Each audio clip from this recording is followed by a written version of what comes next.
Hello, everyone. Welcome back to Plotlines. I'm your host, Connor. And before we start our episode, please make sure you like, share, comment, and subscribe. Join the Discord. The link for that is in the description. And those are the best ways to support us, as well as just sharing, telling your friends about the podcast.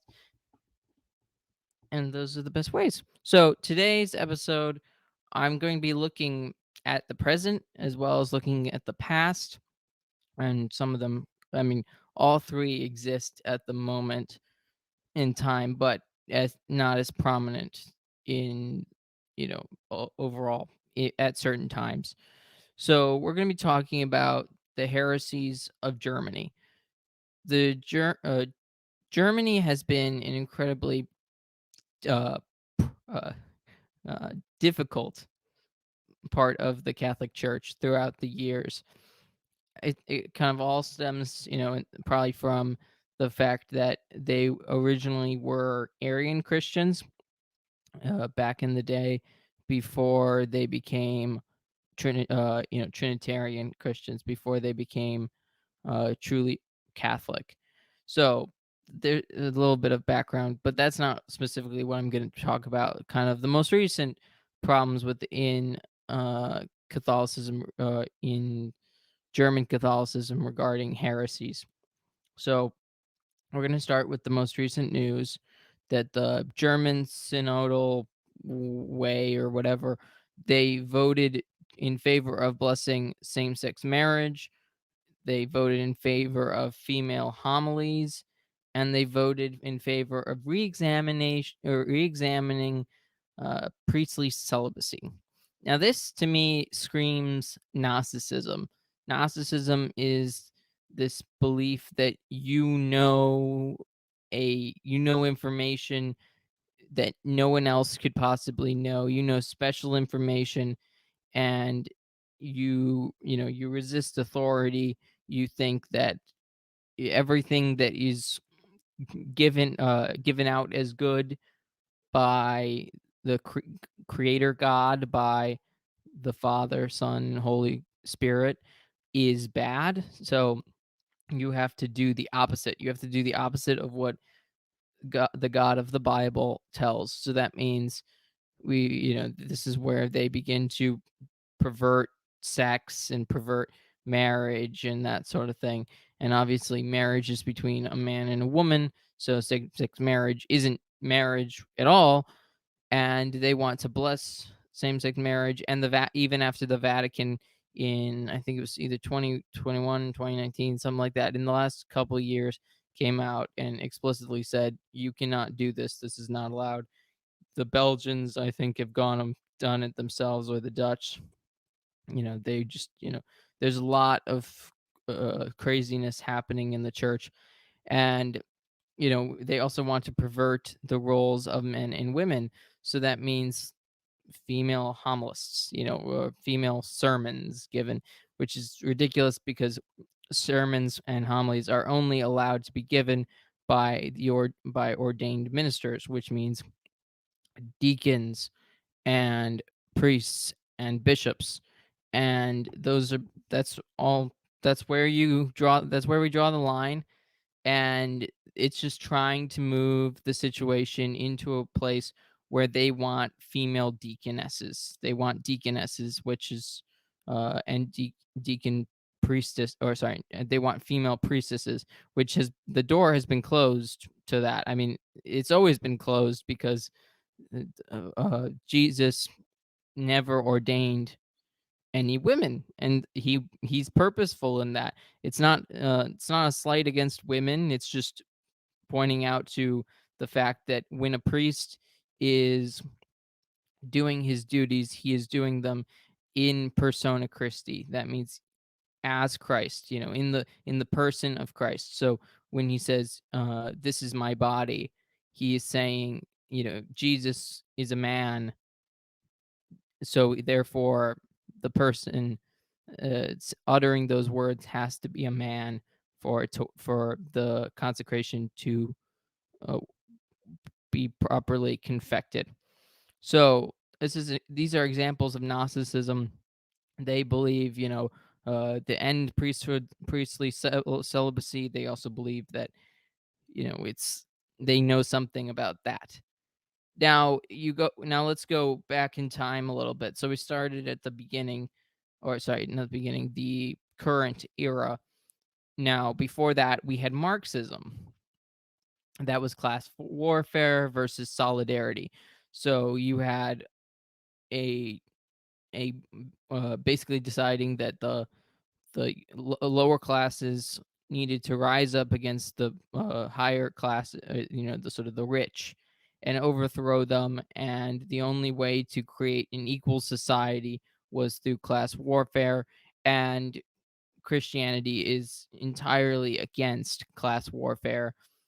It is for solidarity. That means that that the upper classes need to work with the lower classes, and the middle classes. We also have the middle class, but that they need to support each other and help make things better for everyone, so that it's not one class going after another. And that has become cultural Marxism, which has become kind of Gnosticism with mixed with Marxism, and class warfare being the minorities fighting the majorities and that sort of thing, and deviancy becoming so popular. It also is materialistic. It's focusing not on spiritual goods, but focusing only on what physically you have. It's important to note that being poor, we can't eradicate being poor. It's just impossible. We can help people who are poor, and we're obligated to be charitable and generous, and we should help take care of people who have less than we do. That's important. But if all you're considering is the material goods that you have, you've lost the plot. So Marxism is entirely atheistic. You can't have Marxism and belief in God. It also destroyed hierarchy. Marxism wanted to destroy hierarchy because a hierarchy means that you have classes. So they wanted a equal playing field, everyone equal except for the government, basically, because at least that's what it became in communism. Everyone's equal except for the specific people who have control over things.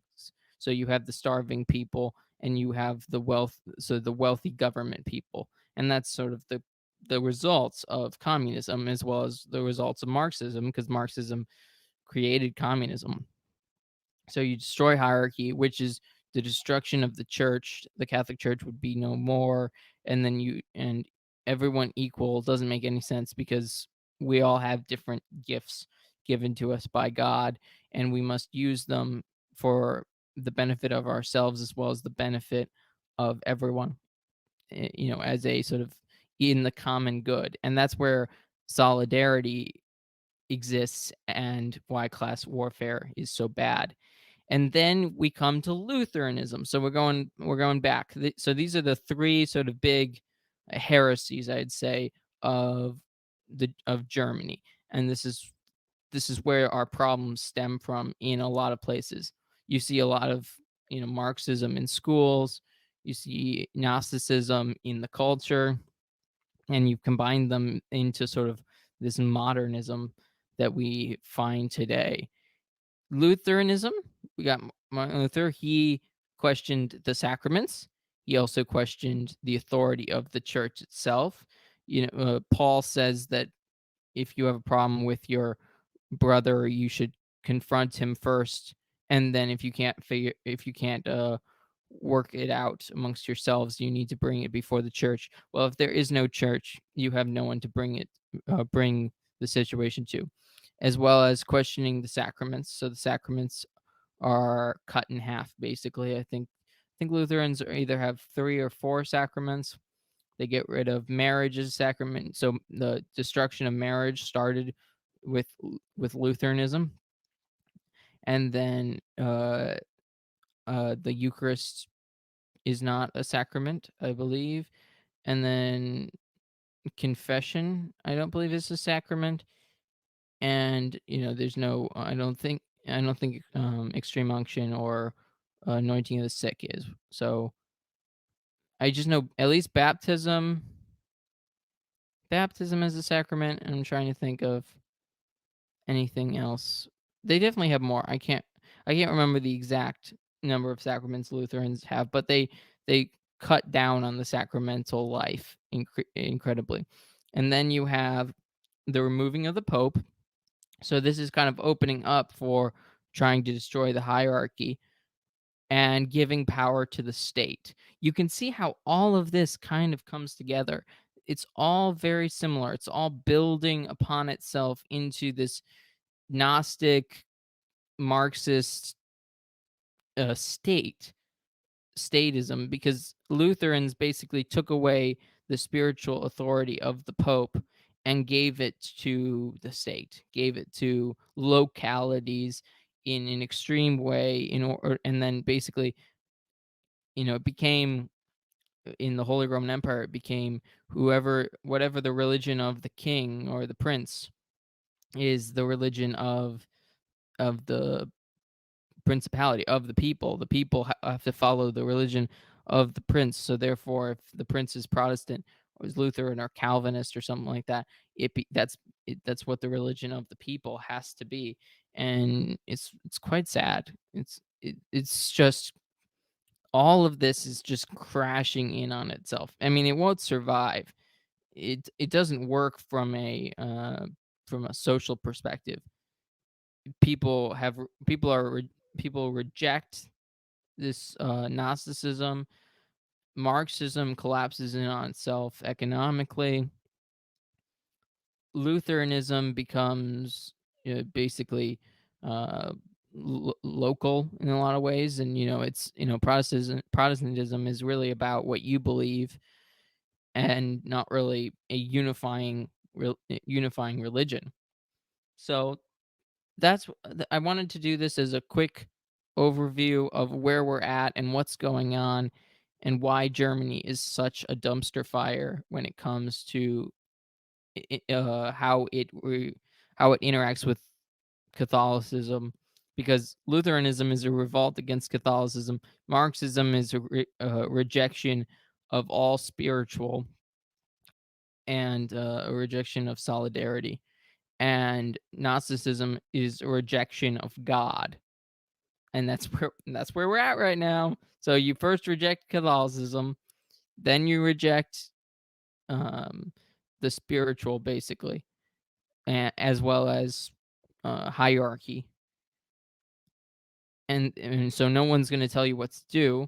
Basically, if you've rejected the hierarchy, I know there is some hierarchy in Lutheran churches. I'm just saying that once Marxism gets in there, then it becomes just the state that is the only thing above you, and then it becomes, I know what's right and wrong, because I want it to be. It has to be this way because I am this way, so I can't change.